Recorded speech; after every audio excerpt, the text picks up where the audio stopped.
Good morning friends, Arpita simple লাইফস্টাইলে তোমাদের অনেক অনেক স্বাগত।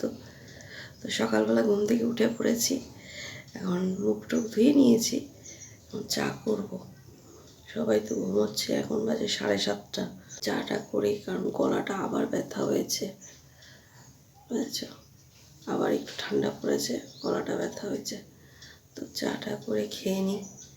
হাজব্যান্ড শাশুড়ি মা পরে উঠবেন, উঠলে তারপর চা খাবে। বাজারে যাবে আবার, আজকে রান্না বান্না করবো, দোকান আছে, দোকানে যাবে ওনারা। চাটা বসে, ঠিক আছে। আর ঘরে দেখো সব জামা কাপড় মেলা, বাইরের গেটও খুলিনি, ঘরের গেটও খুলিনি। তো চাটা বসিয়ে দিয়ে গেট খুলবো, তারপরে এগুলো মেলে দিয়ে আসবো। এই যে দেখো ফ্রেন্ডস, আমি ভাত বসিয়ে দিয়েছি হাঁড়িতে, আর কিছু সবজি কেটে নিয়েছি, যেমন বিট, গাজর, উচ্ছে, মানে কিছু কিছু সবজি ছিল ফ্রিজে। হাজব্যান্ড তো পরে বাজারে যাবে, আর বিটটা আমি ছুলে রেখেছি, ধুয়ে তারপরে কাটবো। আর কালকে আমি বেশি করে ডাল সেদ্ধ করেই রেখেছিলাম। কালকে তো পেঁয়াজের ডাল করেছি, আজকে অন্য কিছু দিয়ে সোমবার দিয়ে দেবো, মানে উচ্ছেটা দিয়ে ভাবছি আজকে রান্না করব, উচ্ছে দিয়ে ডাল করব।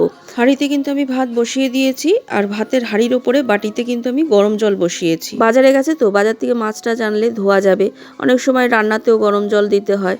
আর এটা কি বলতো, কুলত্ব কড়াই, এটা আমার হাজব্যান্ডের জন্য ভিজিয়েছি, ওর একটু শরীরের প্রবলেম হচ্ছে, এটা ইউরিনের পক্ষে না খুব ভালো, শরীরকেও ঠান্ডা রাখে। ওই যে আমার হাজব্যান্ড বাজার দিয়ে চলে এসছে, তো আমি জলটা ওকে ছেঁকে দিয়ে দিই, একটু মিশ্রি দিয়ে জলটা দিয়ে দেবো। আখের গুড় দিয়েও খাওয়া যায়, কিন্তু আখের গুড় তো আমার কাছে নেই এখন, আমি ওই ঠাকুরকে মিশ্রি দিই, ওই মিশ্রি আমি কিছু দিয়ে দেবো এর মধ্যে। তো ওদিকে তো আমার ভাত হচ্ছে, এদিকে আমি উচ্ছেটা ভেজে নিলাম, ডালটা সোমবার দিয়ে দেবো, ডাল তো সেদ্ধই রয়েছে। উচ্ছেটা তো ভেজে নিয়ে তুলে নিয়েছি, আর দিয়ে দেবো ডালটা। এবার বসিয়ে দিলাম বিট গাজর ভাজা। আমার হাজব্যান্ড বাজার থেকে তো সবজি মাছ টাছ নিয়ে এসছে, দেখবো কি নিয়ে এসছে। এদিকে রান্নাটা হতে থাক, আমি তার আগে কিছু বাসন আছে, বাসনগুলো ধুয়ে নিই, মানে কালকে রাত্রে কিছু বাসন আছে, সকালবেলা চায়ের বাসন আছে। সিঙ্কটা তো ছোট, ওগুলো না ধুয়ে নিলে না অসুবিধা হয়। তো দেখো এই যে অল্প কিছুই সবজি এনেছে, আর এখানে এনেছে কাতলা মাছ আর চিকেন। তো মাছটা আমি ভালো করে ধুয়ে নিলাম, আর পুরোটা মাছই রান্না করব, অনেকটাই আছে, তো ভাবলাম পুরোটাই রান্না করে রাখি। যেহেতু চিকেন রান্না করব, শান আর সোনু কিন্তু খাবে না মাছ, যদিও বা শান খেত, কিন্তু চিকেন থেকে তো আর খাবেই না। সোনুও যেহেতু চিকেন খাবে, ওর জন্য ডিম পোচ বা ডিম সিদ্ধ কিছুই করিনি ওর জন্য। আর মাছটা করে রাখলাম, মাছটা আজকে আর কালকের জন্য, যে আলু বেগুন টমেটো দিয়ে ঝোল করে রেখেছি, তো আজকের জন্য আর কালকের জন্য আলাদা করে রাখলাম, রাতে তো আমাদের মাছ খায় না।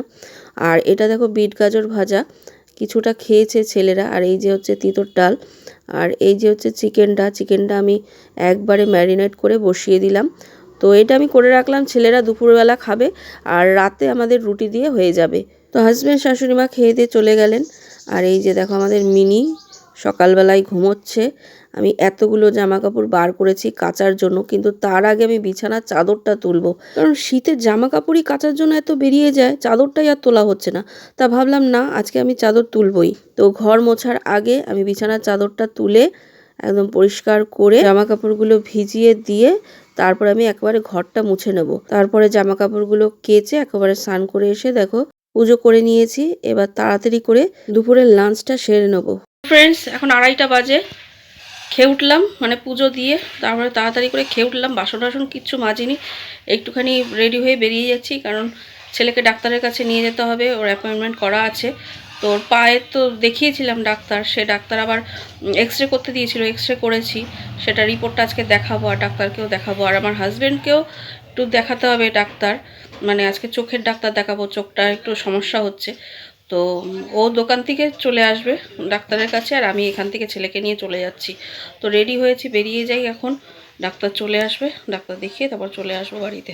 ডাক্তারের ক্লিনিকে আমরা চলে এসেছি, আমি আর শান, আমার হাজব্যান্ড এখনও আসেনি। তো ওকে ফোন করলাম, ও বললো আমি আসছি। তো একে একে ভিড় হয়ে যাচ্ছে, আর একই জায়গায় সব কিছু, তো ওই জন্য ভিড়টাও একটু বেশি হয়ে যায়, মানে ডিপার্টমেন্টগুলো আলাদা আলাদা, কিন্তু একই জায়গায় সব দেখানো যায়। তো তো আমার হাজব্যান্ড আসলো আবার, ও দেখাবে চোখের ওর সমস্যা নিয়ে, আর আমার ছেলেকে দেখাবো অর্থোপেডিকের ঘরে। তো ছেলেকে দেখানো আমার হয়ে গেছে। তো আমার হাজব্যান্ড বললো তুমি চলে যাও। তো আমার ছেলে আগে চলে গেল, সাইকেল নিয়ে এসেছিল, আমিও সাইকেল নিয়ে গেছিলাম। তো আস্তে আস্তে না দাঁড়িয়ে পড়লাম, দেখলাম স্কুল ছুটির পরে সব বাচ্চারা খেলছে, দেখে না খুব ভাল লাগছিল। মানে আমাদের সময় তো এরকম ছিল, ছোটবেলায় ছেলেদেরকে নিয়ে স্কুলে গেল যাও দেখতে পেতাম। তারপরে যখন একটু বড় হয়ে স্কুলে যেতে শুরু করলো তখন তো সাইকেল নিয়েই যেত, তখন আর আমাকে যেতে হতো না। আর এখন তো বলতে গেলে ওদের স্কুল জীবন প্রায় শেষ, ওই জন্য সেভাবে আর স্কুলে যাওয়াও হয় না, দেখাও হয় না। ফ্রেন্ডস, 4টের মধ্যে বাড়িতে চলে এসেছি, হয়ে গেছে দেখানো। আগে তো শানকে দেখালাম, তারপরে হাজব্যান্ড চোখের ডাক্তার দেখিয়ে দোকানে চলে গেছে, আর সোনু বাড়িতে ছিল। তো শানের দেখানো হয়ে যাওয়ার পরে ও চলে এসছে বাড়িতে, আমাকে বললো তাহলে তুমি থাকো, বাপির তো এখনও হয়নি। তো আমি ছিলাম কিছুক্ষণ। তো আমার হাজব্যান্ড বললো আমার দেরি হবে, তুমি চলে যাও। মানে অনেক ভিড়, আজকে সোমবার না, অনেক ভিড় হয়েছে। তো আমার হাজব্যান্ড ওখান থেকে দেখিয়ে চলে যাবে, আর আমি চলে এসেছি। তো আসার সময় একটু সিঙ্গারা কিনে নিয়ে আসলাম, গরম সিঙ্গারা ভাজা হয়েছে সবে সন্ধ্যাবেলা টিফিনের জন্য। এসে তারপর বাইরে দিয়ে জামা কাপড় নিয়ে আসলাম, আর প্রচুর বাসন রয়েছে, সেই বাসনগুলো মাজবো, এখনও মাজা হয়নি। খেয়ে উঠেই তো চলে গেছি। আর শানকে ডাক্তার দেখালাম, ডাক্তার মানে এর আগে তো পায়ে লেগেছিল, তখন ডাক্তার দেখিয়েছিলাম, তখন অ্যাঙ্কেল বাইন্ডার দিয়েছিল আর ওষুধ দিয়েছিল।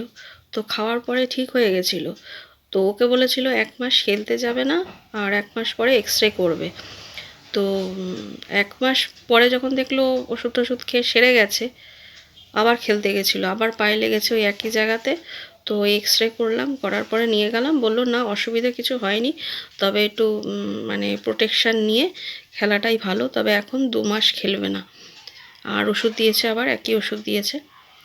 তো এই হলো ব্যাপার, বলছে খেলাধুলা করবে কিন্তু প্রোটেকশান নিয়ে করবে। ওই জায়গাটা বারবার এক জায়গায় যদি আঘাত লাগে তাহলে তো সেটা মানে কমজোরি হয়ে যায় না, বারবার তো লাগাটা ভালো না। ওই জন্য বললো একটু সাবধান হয়ে খেলাধুলা করতে।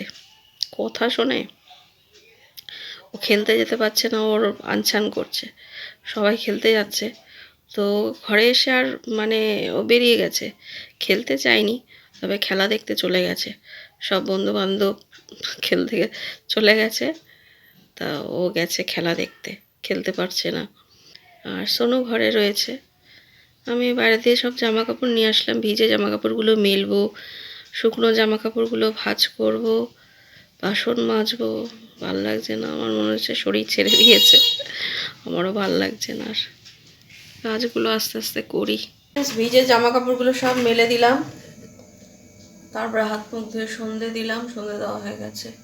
এখন বাসনগুলো মাজবো, প্রচুর বাসন, দেখবে কত বাসন পড়ে রয়েছে, গাদা খানেক বাসন, এগুলো মাজতে হবে এখন। আর এখানে চিকেনটা রয়েছে, রাত্রিবেলা হয়ে যাবে, আবার শাশুড়ি মায়ের জন্য কিছু রান্না করতে হবে। আর উপরে মাছ রয়েছে, মাছটা ঢোকানো হয়নি, কালকের জন্য পুরোটা তো রান্না করে রেখেছি, যে আজকে খাবে আর কালকের জন্য রেখে দেবো, মাছটা ফ্রিজে ঢোকাবো। আর চিকেনটা ঢোকায়নি, চিকেনটা তো রাত্রিবেলা খাওয়া হয়ে যাবে। আর রাত্রিবেলা ভাবছি একটুখানি পরোটা বানাবো, চিকেনটা করেছি তো ভাবছি একটু পরোটা বানাবো। আগে বাসনটা মেজে নিই, বাসন মেজে তারপরে আবার সিঙ্গারাটা দেবো, গরম গরম সিঙ্গারা আনলাম, মুড়ি দিয়ে মেখে দিয়ে দেবো। ঠিক আছে, বাসনগুলো মাজি। তো বাসন টাসন মেজে নিয়ে এই যে মুড়ি সিঙ্গারাটা দিয়ে দেবো, এবার একটু মেখে দেবো, কিছুটা সিঙ্গারা শসা পেঁয়াজ টিয়াজ দিয়ে মেখে দিলাম, আর গোটাও দিলাম। তারপরে টিফিন খেয়ে টিভি দেখতে দেখতে আটাটা মেখে নিলাম। এখন ফ্রেন্ডস পরোটাগুলো ভাজতে চলে এসেছি, শরীরটা না আমার ভালো লাগছে না, সারাদিন এত হুড়াহুড়ি, মানে ঘরে বাইরে ভালো লাগছে না। ঘরের কাজকর্ম সেরে গিয়ে আবার দৌড়ে গেলাম ওইখানে ডাক্তারের কাছে, ওখান থেকে এসে আবার সন্ধে দিলাম, বাসন মাজলাম, এক গাদা জামা কাপড়গুলো ভাঁজ করলাম, ভিজেগুলো মেললাম, তারপরে যেই বসেছি না শরীর ভালো লাগছে না, কিছু করতে ইচ্ছা করছে না, শরীর ছেড়ে দিয়েছে আমারও। আর তার মধ্যে জানো কি হয়েছে, শানের তো এরকম পা নিয়ে ডাক্তারের কাছে গেলাম। সোনু দুদিন আগে মানে সাইকেল করে যাচ্ছিল, ও সামনে দিয়ে একটা বাইক আসছিল, আর মানে বাইকটা মাঝখান দিয়ে আসছিল, ও সাইড দিয়ে যাচ্ছিল, বাইকটা মাঝখান দিয়ে এসে ওর গা ঘেঁষে চলে গেছে, আর ও বাঁচাতে গিয়ে মানে দেওয়ালে গিয়ে ধাক্কা খেয়েছে, হাতে লেগেছে, ছাল ছাল উঠে গেছে। দেখো ফ্রেন্ডস, যখন হয় না সবার একসঙ্গে সব কিছু হয়, মনে হয় ঠাকুর এটাই পরীক্ষা নেয় আমাদের কাছে। প্রথমে শানের তো লাগলো, সোনুর লাগলো, এবার আমার হাজবেন্ড দেখো একটা মানে কাজ নিয়ে নেমেছে, বাড়ি ভাঙা হচ্ছে, এটার একটা টেনশান আছে, কোথা দিয়ে কি করবে না করবে সবই কিন্তু ও জানে, কোথায় কি পাওয়া যায় না পাওয়া যায়, কোন জিনিসটা ভালো। ওর বন্ধু বান্ধবরাও অনেকে আছে এর সঙ্গে যুক্ত, অন্য লোককেও সাজেশন দেয়, তবে নিজের কাজের বেলায় তো একটু ভয় পাচ্ছে, একটু টেনশন করছে, এই জন্য ওর শরীরটাও একটু খারাপ করেছে।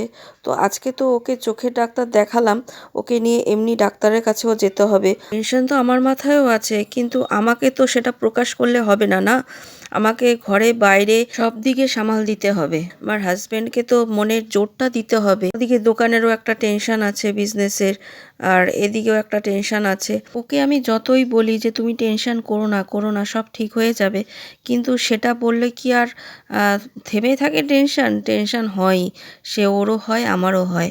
ছেলেরাও যতটা পারছে সাহায্য করছে, আর শাশুড়ি মায়ের কথা কি বলবো, বয়স্ক মানুষ এখনো মনের জোরে দোকানদারি করে যাচ্ছে, যেটাই অনেক। ফ্রেন্ডস, পরোটা তো ভাজা হয়ে গেছে, এখন তরকারিটা করব। হাজবেন্ড শাশুড়ি মা চলে এসছেন, এখন 9:45 বাজে, তাড়াতাড়ি চলে এসছে। ঠিক আছে ফ্রেন্ডস, আজকের মতো ভিডিওটা আজকে এখানেই শেষ করছি। Good night, tata.